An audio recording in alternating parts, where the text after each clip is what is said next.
All right, let's call this regular meeting, the Spanish Fort City Council to order. Roll call, please. Kurt Smith. Here. Gustafson. Here. Perry. Here. J.R. Smith. Here. Brabner. Here. I Mayor. am here. Our invocation and pledge will be led by Councilmember Shane Perry.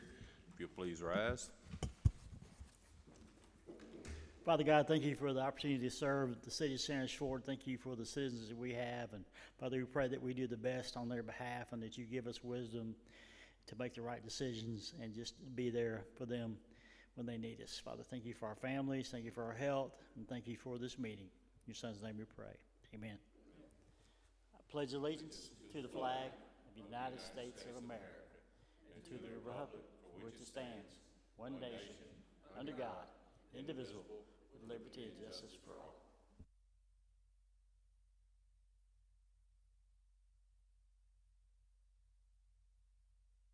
Thank you, Mr.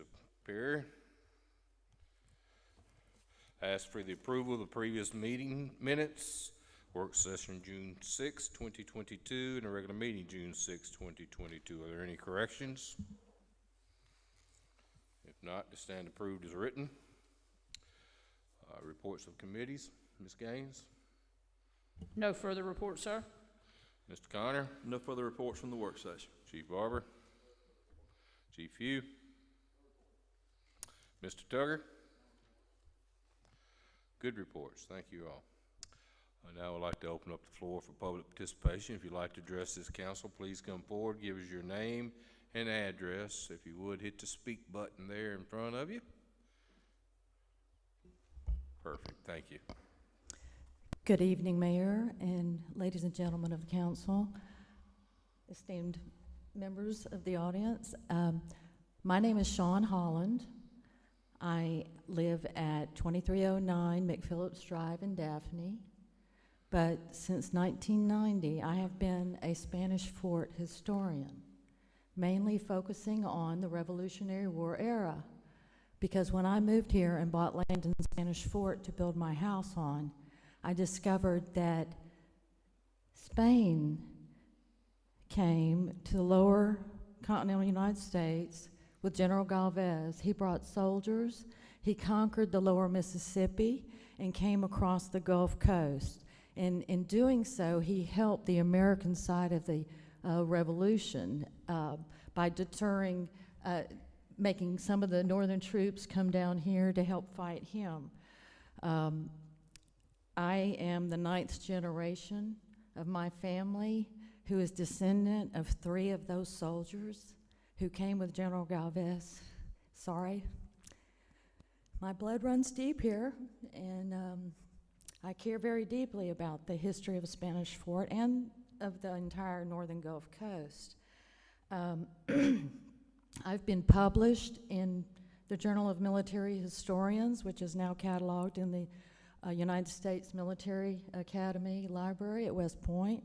I have authored 2 historical markers on the Revolutionary War era, one at the Scenic Overlook and one at Fort Condé.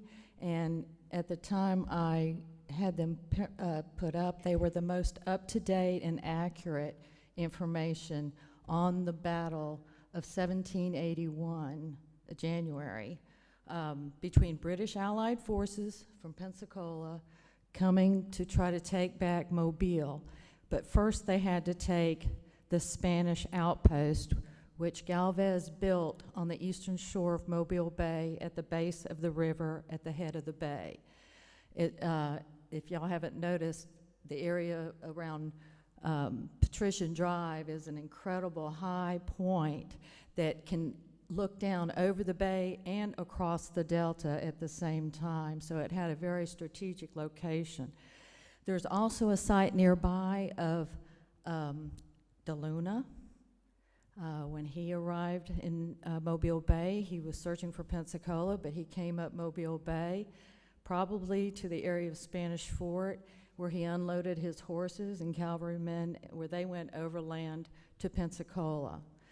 I've also heard of a horsehide map, which is in the Spanish archives in Paris, that denotes Mobile Bay in an early Spanish settlement. We're talking about first Spanish time, 1500s, maybe even earlier.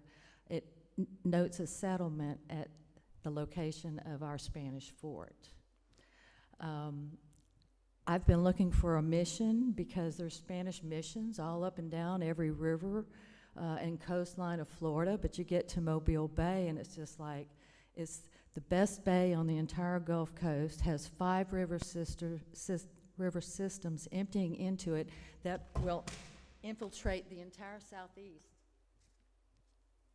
And of course, they were looking for riches and they needed to get into the interior, so the rivers were much better than the rivers outside, going north out of Pensacola. But I truly believe that there was a very early 1500s site in Spanish Fort. In addition to artifacts that were found before the Bayway was built and a survey was done in the general area, those artifacts that came up out of that site, nobody really looked at them that closely until recent years, and they're thinking that they did come from the DeLuna expedition. But also, this mystery cannon that I'm sure that you have all heard about, I came across it, I think it was in 2017, and I approached the person in charge of the property and asked about the cannon. And he told me that the cannon was dug up on site and that they were just gonna put it out on the property. And I thought that the University of Alabama had done an archaeological survey on the site, and from my understanding, the developers had an agreement that any artifacts found during development that they belong to the state, which basically every artifact in the ground technically belongs to the state. And I found some incredible artifacts in Spanish Fort, and the state hasn't made me give them up yet, but they do like to document them and put them on the record. So we do know that they came from here. And sorry if I kind of get ahead of myself here. So I didn't feel like I got anywhere with the property people, so I approached the mayor. And I believe this was in 2017. We had contact almost monthly, repeated monthly visits concerning this cannon and its welfare. And when I saw this cannon, I knew immediately that it wasn't even from the Revolutionary War era. It came from long before that. And I spent years on the internet searching for a sister cannon or a maker of this cannon. And even though it has spalled and deteriorated quite a bit, it still has the same shape as the sister cannon that I discovered in a battery in Youghal, Ireland. It's spelled Y-O-U-G-H-A-L. And it is, even in its deteriorated state, its cascabel on the back end is almost identical to Spanish Fort's mystery cannon. And the same with the front. There's telling signs, like there weren't bands around it, you know, it wasn't built out of bronze, it was cast iron. And this particular cannon was brought to the battery in Youghal, Ireland in 1640.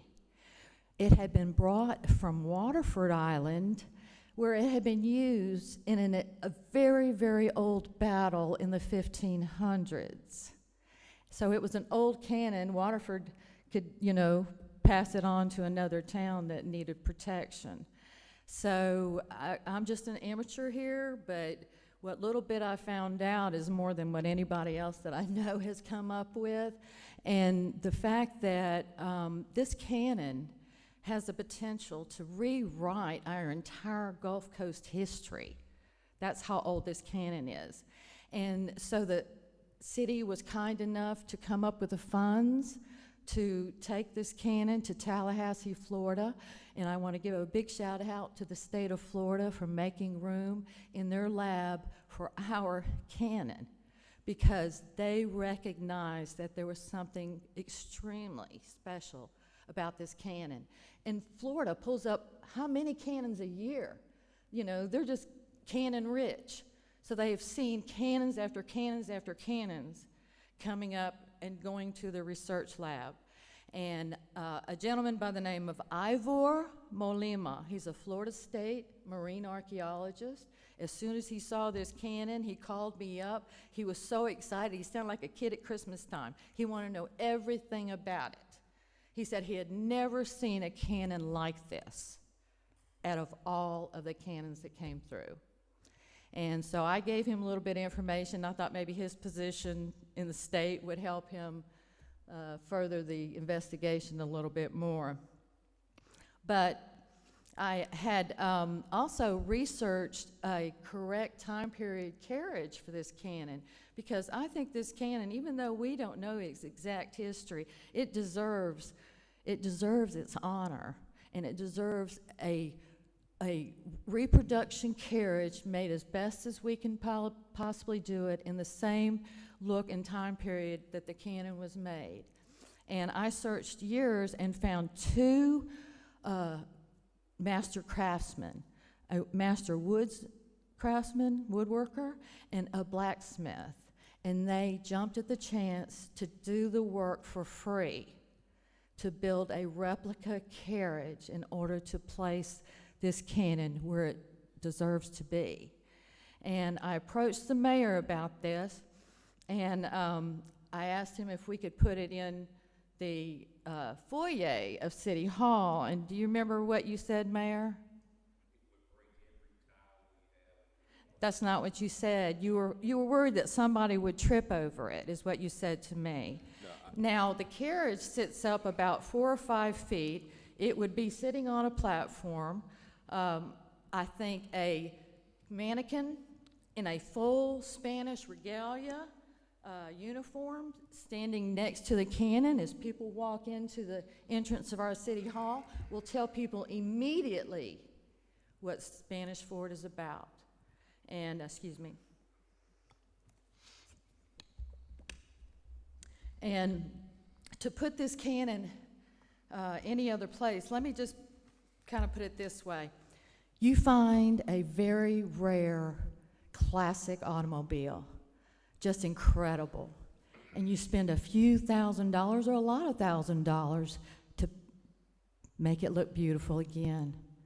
Do you bring it home and put it out in the front yard on top of concrete blocks? Or do you put it in a respectful place inside, out of the weather, away from vandals? And I was also told a camera would be placed on it, and like our police department doesn't have anything better to do than to sit and watch a camera on a cannon. If that cannon was inside City Hall where it deserves to be, there would be no worry about that cannon. People wouldn't come up and paint it, spray paint it for whatever is going on, like the cannon in Mobile. I have great fears that that's going to happen, but worse than that, cannon experts, including the lab head, who also told the mayor, she told me that she told the mayor when he said that he was going to put it outside, she said that was the worst thing that you could ever do with a cannon. The second worst thing was putting it in concrete, because number one, our humidity will start to deteriorate the cannon again, no matter how many coats of whatever protective is on the outside. Also, the chemicals in the mortar and the blocks themselves will work slowly but surely to deteriorate what's left of our wonderful cannon. I think we have a very rare opportunity here to do what's right, to prove to people that we do have reverence for our artifacts and the people who came before us, the lives that they gave. People are buried still out here in the estates from the Revolutionary War. Totally forgotten, too, but this was long before that, and I want all these people remembered. But let me check.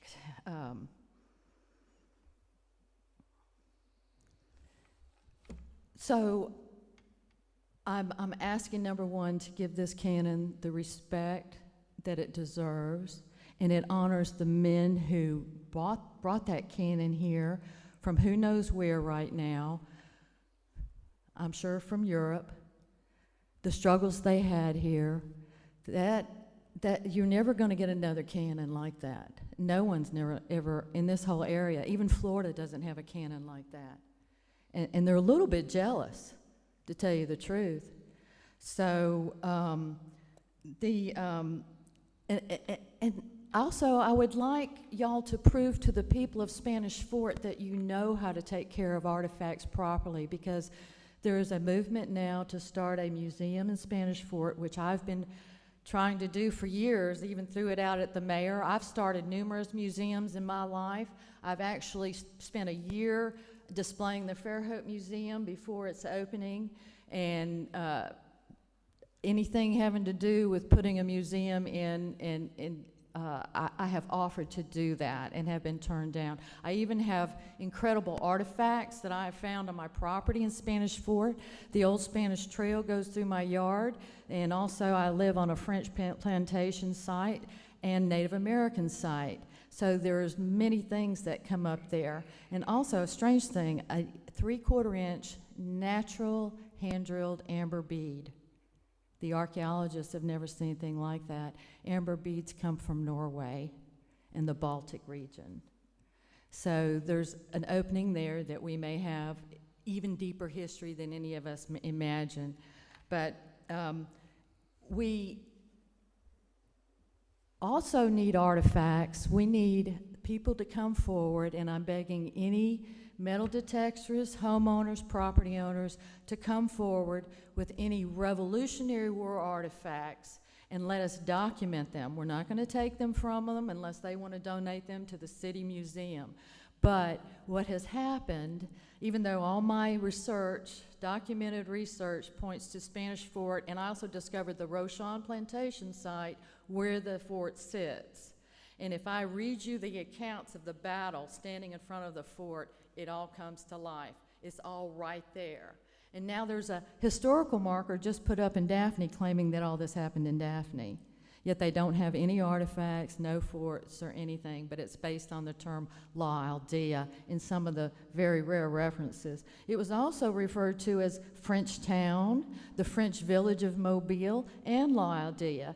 Now, if I told you it was a French village of Mobile, wouldn't y'all think it was Mobile? That would make sense, but the fact is the widow and her family were attacked in October of 1780.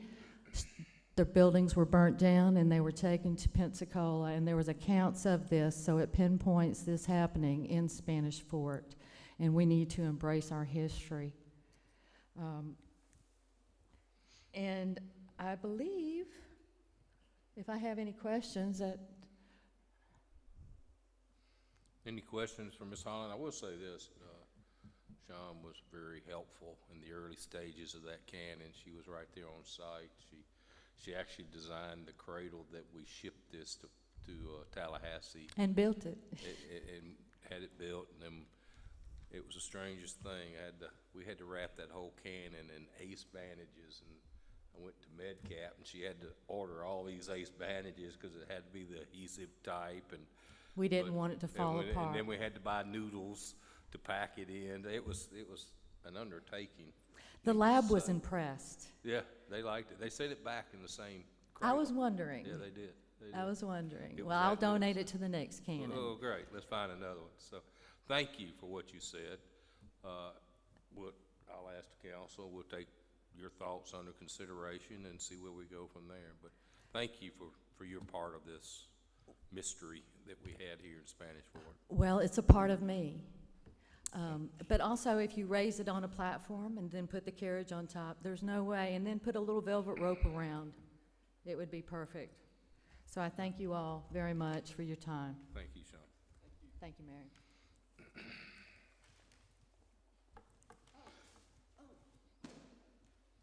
May I have 1 minute? 1 minute. 1 minute. This is a book on 2 years of Baldwin County Spanish occupation. The name of it is Jose de Espeleta, Governor of Mobile, 1780-1781. And even though this is about Mobile and Pensacola, everything happened in Baldwin County when they clashed. there is, and it's all in Spanish. It's 888 pages of Spanish, okay?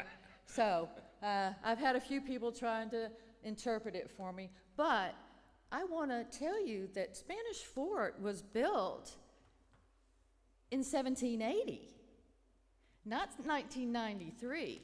We have a great heritage here, and we ought to really brag about Spanish Fort being here in 1780, and we're still here 240 years later.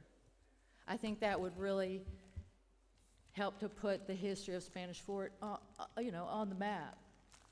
So that's what I would like. And Barry Booth asked me to also say that. It's mighty funny. He was just here yesterday afternoon saying the same thing. Well, he's been asking me for a year to do it, and COVID and everything. So. Thank you. Thank you, Sean.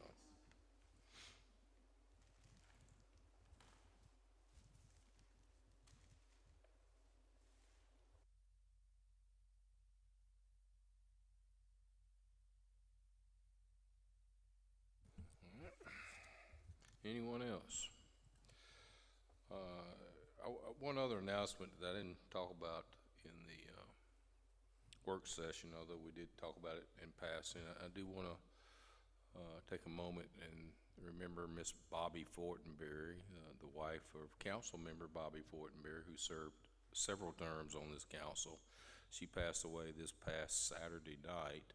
Don't know the arrangements yet, but she certainly was an integral part of our city, loaning her husband to us for those 8 years or so, and such a very special person. Let's remember the Fortenberries in our prayers.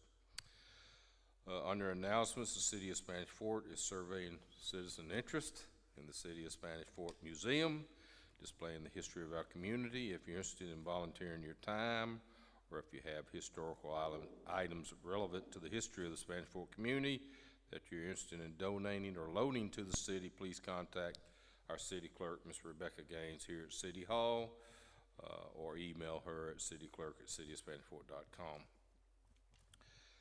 I asked you to join Chief Barber along with some of our Spanish Fort School resource officers and city officials at the Spanish Fort Community Center here Tuesday, June 28th at 6 p.m. for a school safety meeting to discuss the measures we are taking to provide the safest environment possible for your children.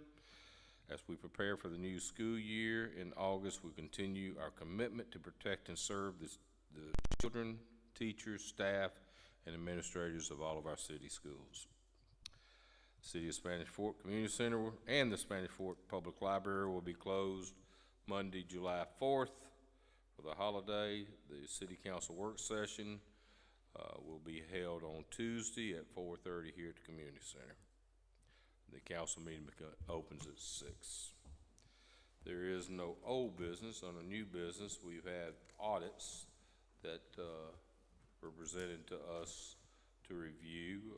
We will have a public hearing July 5th to talk about these audits. We have audits for the city, the general budget, the Highway 181 and the Highway 98, and then we had a single audit also done from the work session. You will recall the accounting firm was very high on our staff and thank you, Becky, and all of your folks for the fine work you've done in this audit. It makes their job a lot easier, and glowing reports from the accountants, both in our presentation of the facts for them to work through and also in the results of the audits. All of them are very positive for the city, and we will review that at the next meeting when we have a public hearing. Any discussion on the audits? I'd like to introduce ordinance number 602, 2022, an ordinance amending ordinance number 5196 of the City of Spanish Fort, changing zoning classification of certain property located at 8055 Spanish Fort Boulevard, Spanish Fort, Alabama, from R2 to B2. Mr. Connor? Mayor, the property owners of this property have requested that the property be rezoned from R2 to B2. The property's legal description is Lot 1, the Oaks subdivision, located at 8055 Spanish Fort Boulevard, is at the northwest quadrant of the intersection of Highway 31 and Cemetery Road. The Planning Commission held a public hearing on May 9, 2022, and forwards a positive recommendation for this rezoning request. Thank you, Mr. Connor. Discussion from the council? Bless you. I'd like to announce that we'll have a public hearing to be held Tuesday, July 5th, to hear any comments in opposition to or in favor of the proposed ordinance. I'd like to introduce ordinance number 603, 2022, an ordinance granting a non-exclusive franchise to Comcast Alabama LLC for the purpose of maintaining distribution lines for the provision of cable television within the public right-of-ways within the city of Spanish Fort, Alabama. Mr. Connor? Mayor, Comcast of Alabama LLC has requested that the city grant them a franchise in accordance with state law to install cable television lines and provide services in the corporate limits of the city of Spanish Fort. They're proposing a term of 10 years and a franchise fee of 5% of gross revenues. Based on our review at the moment, it does appear that their request is limited to cable television services only, but as we discussed in the work session, this is still a work in progress and is being introduced to start the process in this matter. Thank you, Mr. Connor. Any discussion from the council? As I mentioned, this is being introduced tonight and will be on your July 5th agenda.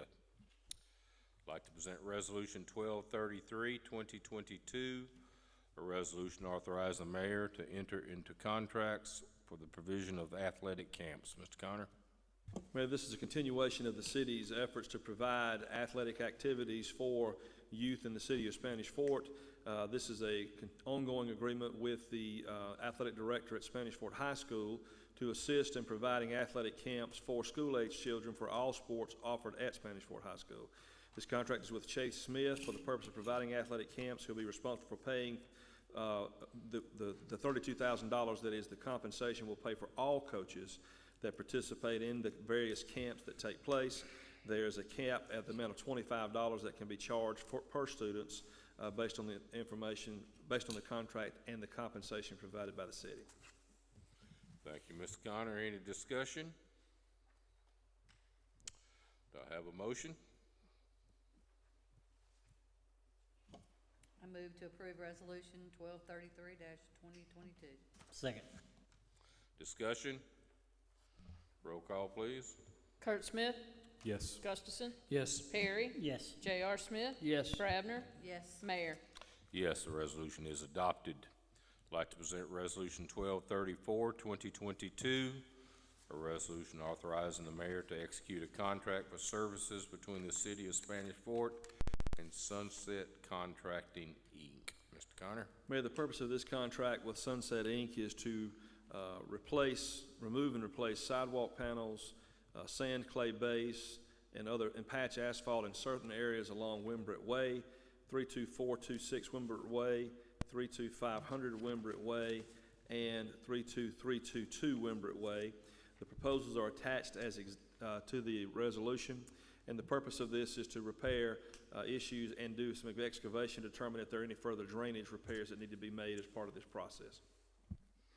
Thank you, Mr. Connor. Any discussion from the council? Do I have a motion? Make a motion to adopt Resolution 1234, 2022. Second. Any discussion? Roll call, please. Kurt Smith, Yes. Gustafson, Yes. Perry, Yes. J.R. Smith, Yes. Brabner, Yes. Mayor. Yes, the resolution is adopted.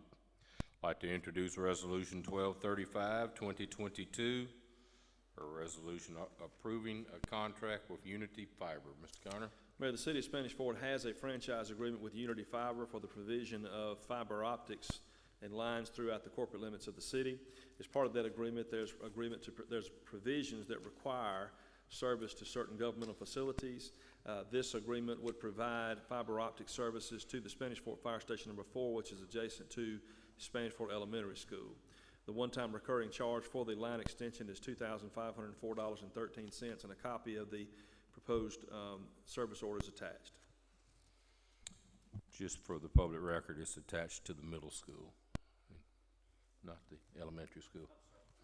My mistake, I'm sorry. Any other discussion on this item?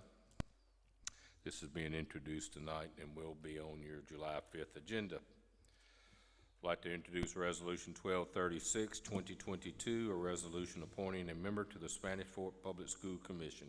Mr. Connor? Mayor, at a previous meeting, the city council amended the resolution establishing the terms and membership of the Spanish Fort Public School Commission to add an additional member based on the construction of Stonebridge Elementary School, which is in the feeder pattern for the city of Spanish Fort. The principal at Stonebridge Elementary School has requested that Brad Taylor be appointed for a term of 3 years to the Public School Commission.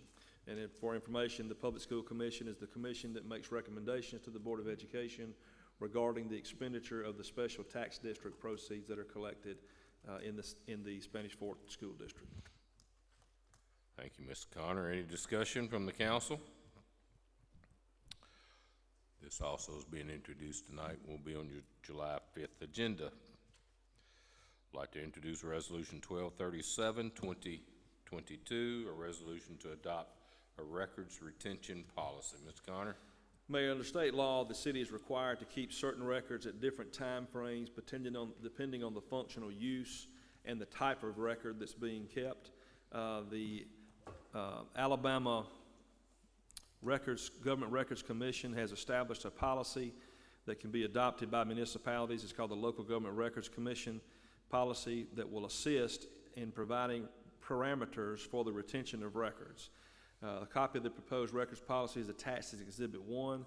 It's fairly lengthy and something that I would encourage you all to review as part of that process. Thank you, Mr. Connor. Certainly have a little opportunity to do some pleasure reading when you get an opportunity. It is a book. There's a lot to it. Any discussion on this item? This also will be on your July 5th agenda. I'd like to introduce Resolution 1238, 2022, a resolution establishing a junior city council. Mr. Connor? Mayor, there's been some interest in how youth and members at Spanish Fort High School and other areas can participate and learn more about city government. And this is a proposal that was brought forth to establish a junior city council to assist and provide an opportunity for that type of experience. Section 1 states that there is hereby created a board to be known as the Spanish Fort Junior City Council, which shall consist of 7 high school age members who reside in the Spanish Fort school feeder pattern who are actively enrolled in public, private, or homeschooling in grades 10, 11, and 12.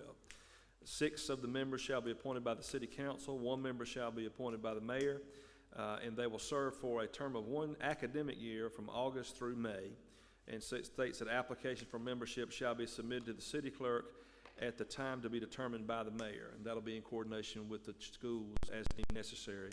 It establishes that the meetings will be held, and there'll be public meetings, requires them to adopt rules, suggests or requires that they meet once a month, but they can also meet more often as deemed necessary, and their duties would include to evaluate and review issues facing youth in the city, to meet regularly with the mayor and city council to share ideas and discuss issues, concerns, and improvements, attend city council meetings and participate in work sessions as able, and assist in planning Spanish Fort youth activities.